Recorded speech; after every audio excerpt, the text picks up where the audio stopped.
पाली जिले के मारवा जंक्शन पंचायत समिति सभागार में ग्रामीण विकास पंचायती राज की समस्त योजनाओं की समीक्षा बैठक का आयोजन हुआ। बैठक की अध्यक्षता पाली मुख्य कार्यकारी अधिकारी मुकेश चौधरी ने की। बैठक में मारवा जंक्शन विकास अधिकारी भी मौजूद रहे। बैठक को संबोधित करते हुए मुख्य कार्यकारी अधिकारी चौधरी ने ग्राम विकास अधिकारियों को गांव की स्वच्छता मिशन पर ध्यान देने, प्रधानमंत्री आवास योजना में ग्रामीणों को अधिक जोड़ने, उनको लाभ पहुंचाने, स्वामित्व योजना, मनरेगा योजना की समीक्षा करते हुए इन योजनाओं का लाभ लाभार्थी परिवारों को पहुंचाने के निर्देश कार्यकारी अधिकारी चौधरी द्वारा बैठक में दिए गए। बैठक में मारवाड़ जंक्शन क्षेत्र के समस्त ग्राम विकास अधिकारी सहित ब्लॉक स्तरीय अधिकारी भी मौजूद रहे। लोकल से लेकर ग्लोबल तक की खबरों के लिए देखते रहिए सच्ची रिपोर्ट। जिले के मारवा जंक्शन के राणा नाड़ी राज्य की उच्च प्राथमिक विद्यालय परिसर पर आज शिक्षकों की 2 दिवसीय सत्रांत वादपीठ 2024 एवं 25 का आज शुभारंभ हुआ। मारवा जंक्शन ब्लॉक शिक्षा अधिकारी प्रतिनिधि पपा राम सिरवी की अध्यक्षता में वादपीठ का शुभारंभ हुआ। पीईओ जोड़किया प्रहलाद कुमार जाट एवं स्थानीय संस्था प्रधान के निर्देशन में वागपीठ का शुभारंभ हुआ। वागपीठ संरक्षक लक्ष्मण सिंह आशिया एवं वागपीठ अध्यक्ष मदन सिंह सचिन मिश्रीलाल प्रजापति द्वारा अतिथियों का माला एवं साफा द्वारा बहुमान किया गया। वागपीठ में स्थानीय विद्यालय की छात्र छात्राओं द्वारा रंगारंग सांस्कृतिक प्रस्तुतियां पेश की गई।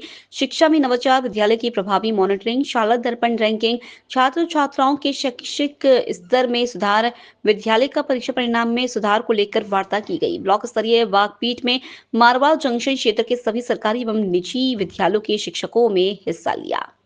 लोकल से लेकर ग्लोबल तक की खबरों के लिए देखते रहिए सच्ची रिपोर्ट। अखिल राजस्थान लेबोरेटरी टेक्नीशियन संघ ने विभिन्न मांगों के लिए राज्य सरकार के नाम जिला कलेक्टर को ज्ञापन सौंपा। पाली जिला मुख्यालय राजस्थान लेबोरेटरी टेक्नीशियन पाली शाखा द्वारा कर्मचारियों की विभिन्न मांगों की पूर्ति के लिए आज राज्य सरकार के नाम ज्ञापन जिला कलेक्टर को सौंपा। ज्ञापन में बताया कि 3 दशकों से सरकार उनकी मांगों पर ध्यान नहीं दे रही।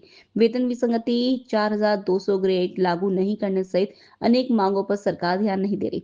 17 वर्षों पुराने पैटर्न पर ही उनको मानदेय दिया जा रहा है। अपने विभिन्न मांगों के लिए लेबोरेटरी टेक्नीशियन संघ द्वारा बार-बार ज्ञापन सौंपे गए, लेकिन सरकार इस पर ध्यान नहीं दे रही है। राज्य सरकार का ध्यान आकर्षित करने के लिए एवं उनकी मांगों पर तुरंत संज्ञान लेने के उद्देश्य से आज राज्य सरकार के नाम जिला कलेक्टर को ज्ञापन सौंपा। मेरा नाम डॉक्टर रमेश है। अखिल राजस्थान लेबोरेटरी कर्मचारी संघ के जिलाध्यक्ष हैं। हम यहाँ मैं अखिल राजस्थान लेबोरेटरी कर्मचारी संघ की विभिन्न मांगों को लेकर हम ज्ञापन लेना आए हैं।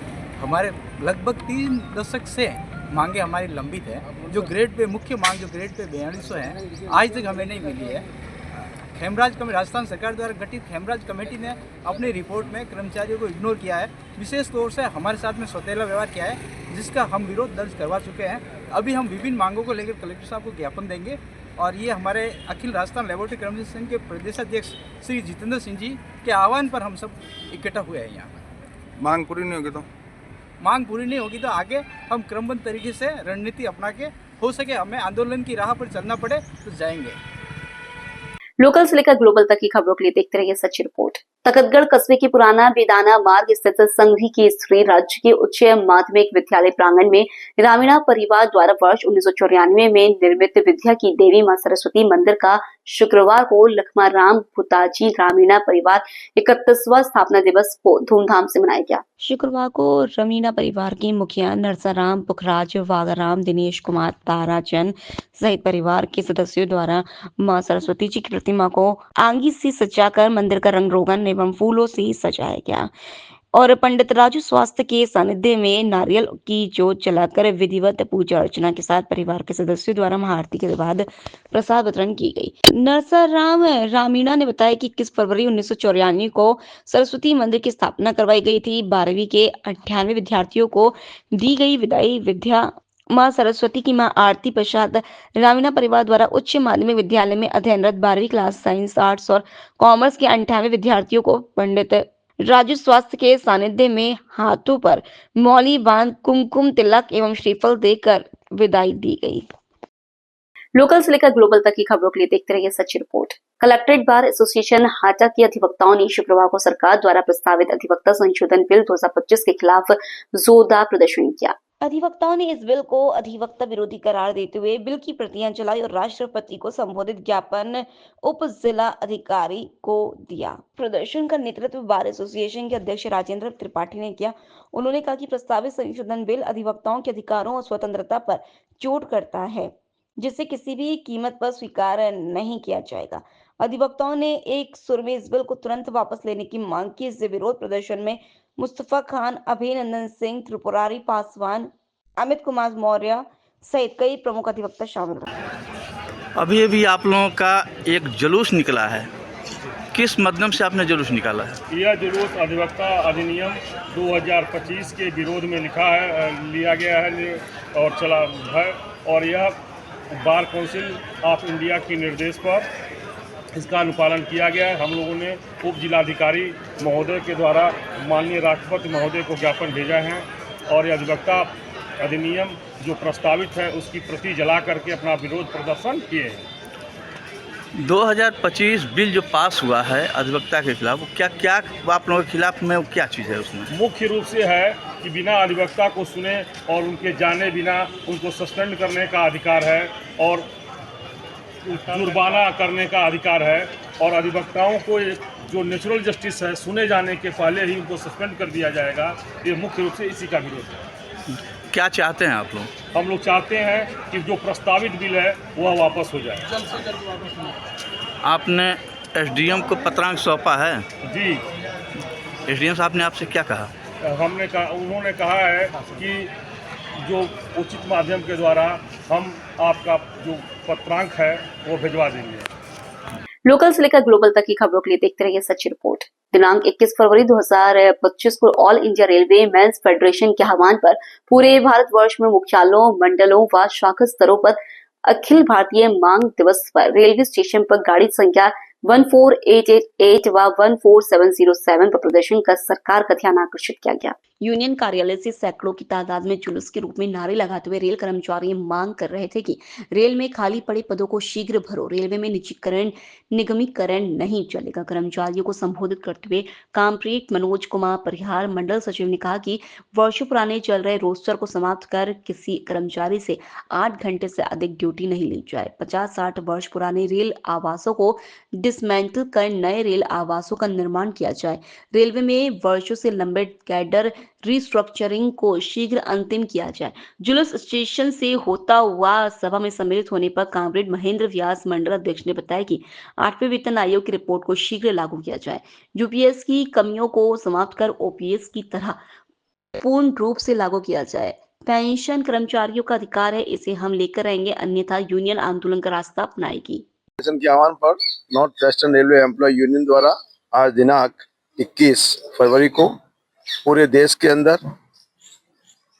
रेल कर्मचारियों के हालात पर प्रदर्शन करने का काम किया। रेलवे के अंदर 100 वर्ष पुराने रेल आवास बने हुए हैं, उनको डिसमेंटल कर नए रेल आवास का निर्माण किया जाना चाहिए। साथ ही साथ देश को आज़ाद हुए बहुत लंबा समय हो गया, 78 वर्ष देश को आज़ाद होने जा रहे हैं, पर आज ही भी हमारे रेलवे के अंदर अंग्रेजों का पुराना बनाया हुआ रोस्टर 12 घंटे स्टाफ से काम लिया जा रहा है। इसका हम विरोध करते हैं। इसी के तहत आज प्रदर्शन किया गया। 8वां वेतन आयोग जो हमारा 1 जनवरी 2026 से ड्यू हो जाता है, भारत सरकार ने पे कमीशन का तो गठन कर दिया, लेकिन पे कमीशन अपनी रिपोर्ट देने में भी लगभग 1.5 से 2 वर्ष लगा देता है। इसके लिए हमने सरकार को चेताने का काम किया कि पे कमीशन के अंदर कम से कम रेल कर्मचारियों के 3% ग्रेड रिवाइज होने चाहिए और पे कमीशन 1 जनवरी 2026 को लागू कर देना चाहिए। और अगर ऐसा नहीं होता है तो जो हमारा महंगाई भत्ता 50% बढ़ गया है उसको पे के साथ मर्ज करने का भी काम करना चाहिए। साथ ही साथ 1/1/2004 के अंदर केंद्रीय कर्मचारियों पर भारतीय रेलवे के अंदर एनपीएस लागू करने का काम किया। अगस्त 2024 के अंदर भारत सरकार ने एनपीएस के स्थान पर यूपीएस लाने का काम किया। हम ये मांग करते हैं कि अगर यूपीएस इतनी ही अच्छी है तो हमारे देश के प्रधानमंत्री जी, राज्य के मुख्यमंत्री जी, तमाम एमएलए और एमपी पर भी ये चीज़ लागू होनी चाहिए। हम रेल के कर्मचारी हैं, हम 60 वर्ष तक भारतीय रेल को अपना अमूल्य समय देते हैं। हमारे अधिकतर कर्मचारी 8 घंटे के बजाय 10 घंटे, 12 घंटे और कई कर्मचारियों को 16-16 घंटे भी काम करते हैं। जब भारतीय रेल 120 किलोमीटर प्रति घंटा रफ्तार से दौड़ने का काम होता है, ऐसे कर्मचारियों की जो सुविधाओं में अगर कोई देखने का काम नहीं करता है, अगर उसको कटौती करने का काम करता है, निश्चित तौर पर ऑल इंडिया रेलवे फेडरेशन इसका विरोध करने का भी काम करता है। साथ ही साथ आज जो रेल कर्मचारियों के में एक बहुत बड़ा रोष है कि जो उनके जो सेफ्टी के पद खाली पड़े हैं उनके कारण भी कर्मचारियों पर निरंतर बोझ बढ़ रहा है। एक कर्मचारी 2 कर्मचारियों का 3 कर्मचारियों का काम कर रहा है, इससे कर्मचारी टेंशन में जीने का काम कर रहे हैं। हम ये भी मांग करते हैं कि जो हमारे सेफ्टी से जुड़े हुए पद हैं उनको भी समय रहते पढ़ने का काम किया जाना चाहिए। इन तमाम बातों को लेकर north western railway employ union, सैकड़ों रेल कर्मचारी गाड़ी संख्या 4888 जोधपुर ऋषिकेश पर और गाड़ी संख्या 4707 जो कि जोधपुर और बॉम्बे की बीकानेर और बॉम्बे के बीच में चलती है उसके ऊपर प्रदर्शन कर सरकार को चेताने का काम किया। हम सरकार से मांग करते हैं कि हमारी तमाम मांगे बहुत ही जायज़ है, उनका समय रहते निराकरण करना चाहिए ताकि रेल कर्मचारियों को राहत मिलने का काम हो और भारतीय रेल जो देश की रीढ़ की हड्डी है निरंतर आगे बढ़ाने का काम किया जा सके। जय हिंद, जय भारत। मनोज कुमार परियार, मंडल सचिव, north western railway employ union. के दिन हमने आज का मांग दिवस के रूप में मनाने का काम किया। All India railway men's federation की मांग थी कि पूरे भारतवर्ष में तमाम मंडलों पर, तमाम शाखाओं पर, तमाम कारखानों पर मांग दिवस के रूप में आज हमें मनाने का काम करना था। और हमने गाड़ी संख्या जो हमारे मंडल मंत्री जी ने बताई कि बीकानेर बॉम्बे के बीच चलती है उस पर और बाड़मेर ऋषिकेश चलती है उस पर हमने विरोध प्रदर्शन करने का काम किया। साथ ही साथ तमाम उन बातों को जो हालात में कर्मचारी समस्या से जूझ रहा है, चाहे वेतन आयोग की बात हो, चाहे कार्य के घंटे को लेकर हो, चाहे उनके किलोमीटर की रेट की वृद्धि को लेकर हो, तमाम उन बातों पर चर्चा करने का काम किया। तमाम रेल कर्मचारी अपनी ही मांगों को लेकर north western railway employ union Jodhpur मंडल में तमाम शाखाओं में आज के दिन प्रदर्शन करने का काम किया। मैं Mahendra Vyas, North western railway employ union मंडल अध्यक्ष जोधपुर। लोकल से लेकर ग्लोबल तक की खबरों के लिए देखते रहिए सच्ची रिपोर्ट। जिला प्रशासन एवं महिला अधिकारिता विभाग पालिक के संयुक्त तत्वाधान में बेटी बचाओ बेटी पढ़ाओ योजना के 10 वर्ष पूर्ण होने एवं राजस्थान मरु उड़ान कार्यक्रम अंतर्गत सुमेरपुर पंचायत समिति में मिलेट कुकीज प्रशिक्षण कार्यशाला का आयोजन किया गया। महिला अधिकारिता विभाग के उप निदेशक भागीरथ चौधरी ने बताया कि उपस्थित महिलाओं को ट्रेनर शारदा वर्मा ने बाजरे के आटे से कुकीज बनाने का प्रशिक्षण दिया। कुकीज बनाने हेतु आवश्यक सामग्री उपयोग करने के बारे में जानकारी दी। उन्होंने कहा कि बाजरे से बने कुकीज मैदे से बने कुकीज की तुलना में अधिक फायदेमंद होते हैं। बाजरे में कई पोषक तत्व होते हैं और जैसे विटामिन बी, आयरन और फाइबर आदि मिनरल्स होते हैं। साथ ही बाजरे से बने कुकीज खाने से पाचन सुधारने और इम्यूनिटी बढ़ाने में मदद मिलती है। महिलाएं इन्हें आसानी से घर पर बना सकती हैं और अपने रोजगार के रूप में इन्हें शामिल कर आमदनी का अच्छा स्रोत बना सकी हैं। जिला अब empowerment of women gender speciality राष्ट्रीय द्वारा बेटी बचाओ बेटी पढ़ाओ की शपथ दिलवाई है। इस कार्यक्रम में 50 से 60 महिलाएं उपस्थित रहीं और प्रचिता भगवती अहेर द्वारा उपस्थित महिलाओं को अपने रोजगार को बढ़ावा देने हेतु विभाग सहयोग भरने की बात कही। लोकल से लेकर ग्लोबल तक की खबरों के लिए देखते रहिए सच्ची रिपोर्ट। 21 फरवरी 2025 यूथ फॉर जॉब्स फाउंडेशन के तत्वाधान में जोधपुर में दिव्यांगजनों के लिए एक विशेष रोजगार मेले का आयोजन किया गया। इस मेले में 180 दिव्यांगजन उम्मीदवारों ने भाग लिया, जिनमें से 70 को विभिन्न कंपनियों द्वारा शॉर्टलिस्ट किया गया। इस मेले में 180 दिव्यांगजन उम्मीदवारों ने भाग लिया, जिनमें से 70 को विभिन्न कंपनियों द्वारा शॉर्टलिस्ट किया गया। इस रोजगार मेले का उद्देश्य दिव्यांगजन समुदाय को स्वरोजगार और नौकरी के नए अवसर प्रदान करना था। मेले में विभिन्न क्षेत्रों की प्रतिष्ठित कंपनियों ने भाग लिया और प्रतिभाशाली उम्मीदवारों का चयन किया। यूथ फॉर जॉब्स फाउंडेशन की राजस्थान हेड मेहताब सिंह ने कहा, हमारा लक्ष्य दिव्यांगजनों को सशक्त बनाना और उन्हें मुख्यधारा के रोजगार से जोड़ना है। यह मेला इसी दिशा में एक महत्वपूर्ण कदम है। इस आयोजन ने दिव्यांगजनों को न केवल रोजगार के अवसर उपलब्ध कराए बल्कि उन्हें आत्मनिर्भर बनने के लिए प्रेरित भी किया। जी सर, मेरा नाम मेहताब सिंह है। मैं यूथ फॉर जॉब्स फाउंडेशन से हूँ। हमारी संस्था दिव्यांग लोगों के लिए रोजगार के लिए कार्यरत है, जिसमें हम दिव्यांग लोगों को रोजगार के लिए निःशुल्क ट्रेनिंग करवाते हैं और उनको रोजगार से जोड़ने के लिए उनके लिए उपलब्ध नौकरियों को तलाशते हैं, उन्हें सभी को समझाते हैं, ट्रेनिंग करवाते हैं। उसके बाद में उनको जॉब के लिए जो भी अवसर उनके लिए हो सकते हैं उन अवसर से जोड़ने का काम करते हैं। तो आज इसी उपलक्ष्य में हमने जोधपुर में एक रोजगार मेले का कार्यक्रम किया जो सीता महल में हुआ है, जिसमें अभी तक लगभग 150 बच्चों ने रजिस्ट्रेशन करवा दिया है और अभी जो बाकी कंपनी वाले हैं वो सभी आने वाले हैं, तो हम इनका इंटरव्यू जल्दी स्टार्ट करने वाले हैं और लगभग 100 से अधिक बच्चों की हमारी और आशा है कि वो हमारे बच्चे रजिस्ट्रेशन करवा देंगे। तो जोधपुर में होने वाले इस रोजगार कार्यक्रम में हमारी उम्मीद है कि 250 से अधिक बच्चों का रजिस्ट्रेशन हो जाएगा और लगभग ज़्यादा से ज़्यादा दिव्यांगजनों को हम इस रोजगार से जोड़ सकें। हमारा उद्देश्य यही है, हमारी संस्था का उद्देश्य यही है। तो हमारी आशा है कि आगे आने वाले समय में भी हम भविष्य में भी इस तरह के जॉब फेयर रखें, ज़्यादा से ज़्यादा एम्प्लॉयर्स को ढूंढें और अधिक से अधिक दिव्यांगजन इस संस्था से जुड़े, अधिक से अधिक दिव्यांगजन को हम ऐसे रोजगार मेले से भविष्य में भी अवगत कराते रहें, उन्हें लाते रहें। इसी उपलक्ष्य में हमारे निर्देश जी हैं जो जोधपुर के इंचार्ज हैं, तो उन्होंने भी बहुत हमारी सहयोग दिया है इस रोजगार मेले में। जो लगभग हम 15 दिन से तैयारी कर रहे हैं रोजगार मेले के बाद बड़े अच्छी सफल तरीके से हम इसको करने में सक्षम हो रहे हैं और आगे बढ़ रहे हैं। शाम तक होते होते शायद हमको उम्मीद है कि हम 100 से अधिक दिव्यांगजनों को इंटरव्यू के बेस पे रोजगार की तरफ से जोड़ने में आसानी हो सके। अभी तक ये जो रोजगार मेले में कितने लोगों ने लाभ लिया?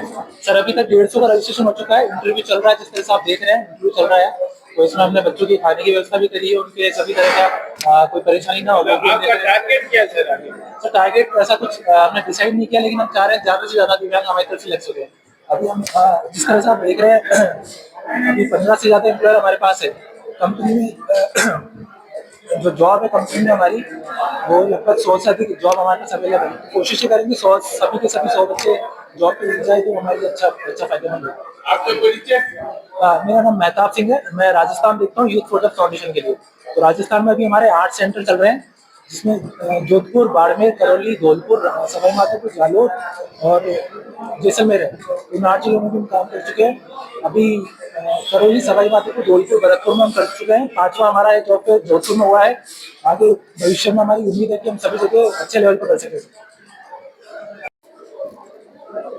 हैदराबाद की जो संस्था है और जो राजस्थान के लगभग 8-10 जिलों में दिव्यांग साथियों के लिए काम कर रही है और यूथ फॉर जॉब इनका टाइटल है, और दिव्यांगों को किस प्रकार से रोजगार से जोड़ा जाए और उनके लिए रोजगार के अवसर ढूंढ के उनका प्लेसमेंट कराया जाए, ये बहुत ही शानदार कार्य ये टीम कर रही है। और आज इन्होंने जो मेला लगाया है उसके अंदर पेट्रोलियम की कंपनियां हैं, वरुण ब्रेवरेज है, पेप्सी कंपनी है, इसके अलावा बैंकों की कंपनियां, इस तरह से लगभग 20 से अधिक कंपनियां जो है वो अभी तक के जो 150 से ज्यादा रजिस्ट्रेशन हो चुके हैं दिव्यांग साथियों के, और लगभग 4-5 बजे तक चलेगा तो और भी इन साथियों के आने की संभावना है। तो हम ये चाहते हैं कि कंपनियों से भी हमारा निवेदन रहेगा कि ये जो साथी आए हैं और आपके संस्थान में जो जगह है रोजगार की जो भर्तियां है उसमें इन साथियों का उचित प्रतिनिधित्व देके इनको भी समाज की मुख्य धारा में जोड़ा जाए। लोकल से लेकर ग्लोबल तक की खबरों के लिए देखते रहिए सच्ची रिपोर्ट। शिक्षकों एवं अधिकारियों एवं कर्मचारियों के मध्य हुए वॉलीबॉल मैच से रोमांचक हुआ कार्यक्रम। डॉक्टर सर्वपल्ली राधाकृष्णन राजस्थान आयुर्वेद विश्वविद्यालय में 7 दिवसीय वार्षिक खेल महोत्सव आयुर्घोष का आज भव्य समापन हुआ। क्रीड़ा एवं छात्र कल्याण मंडल के अध्यक्ष प्रोफेसर गोविंद गुप्ता ने बताया कि समापन समारोह में आयुर्वेद संकाय और प्रशासनिक खंड के बीच हुए वॉलीबॉल मैच ने कार्यक्रम को रोमांचक बना दिया, जिसमें आयुर्वेद संकाय की टीम ने जीत दर्ज की। खेल प्रभारी डॉक्टर अरुण धदाची ने आयुर्घोष के फाइनल मुकाबले के नतीजे घोषित किए, जिनमें विभिन्न खेलों में छात्रों ने शानदार प्रदर्शन किया, जिसमें वॉलीबॉल फाइनल बॉयज BAMS 22 ने BAMS 23 को हराया। गर्ल्स BAMS 22 ने BAMS 21 को मात दी। फुटबॉल फाइनल बॉयज BAMS 20 ने BAMS 23 को हराया। गर्ल्स BAMS 20 ने BAMS 23 को हराया। क्रिकेट फाइनल PG 23 ने BAMS 21 को हराकर खिताब अपने नाम किया। Kho kho final boys BAMS 20 ने BAMS 24 को हराया। गर्ल्स BAMS 20 ने BAMS 24 को पराजित किया। शतरंज फाइनल BAMS 21 ने BAMS 20 को हराया। कैरम फाइनल सिंगल्स PG 22 ने BAMS 20 को हराया। डबल्स PG 22 ने BAMS 20 को मात दी। लोकल से लेकर ग्लोबल तक की खबरों के लिए देखते रहिए सच्ची रिपोर्ट। रायपुर के बरकस्बे के मेघड़दा रोड स्थित श्री शीतल गुरु कृपा आश्रम में संत पांशुराम महाराज एवं भारतीय हिंदू समाज सुधारक संस्था के सानिध्य में शुक्रवार को भारतीय हिंदू समाज सुधारक संस्था द्वारा आयोजित निशुल्क प्रथम सामूहिक विवाह सम्मेलन में 21 जोड़ों का विवाह संपन्न हुआ। समारोह को संबोधित करते हुए संत पांचुराम महाराज ने कहा कि सामूहिक विवाह सम्मेलन से फिजूल खर्ची पर अंकुश के साथ ही हिंदू समाज में एकता बनी रहनी चाहिए, आपसी समरसता बढ़ती है। उन्होंने कहा कि हिंदू समाज को विकसित करने के लिए कुरीतियों के साथ नशा प्रथा पूर्णतः बंद करना जरूरी है। कार्यक्रम में बड़ सरपंच महेंद्र चौहान ने कहा कि वर्ग ग्राम के इतिहास में पहली बार हिंदू समाज का निःशुल्क प्रथम सामूहिक विवाह सम्मेलन आयोजित हुआ। इससे भेदभाव खत्म होगा और सभी समाज में भाईचारा बना रहेगा। क्षेत्र के भामाशाहों ने इस कार्यक्रम में बढ़ चढ़ कर भाग लिया और 21 वर वधु जोड़ों को आशीर्वाद दिया। वहीं सामूहिक विवाह सम्मेलन पर सभी भामाशाहों को स्मृति चिन्ह, बैग और माला साफा पहनाकर बहुमान किया, जिसमें मुख्य संरक्षक संत पांचुराम महाराज, अध्यक्ष रतनलाल वागड़ी, उपाध्यक्ष हापूराम चौहान द्वारा सभी भामाशाह का सम्मान किया गया।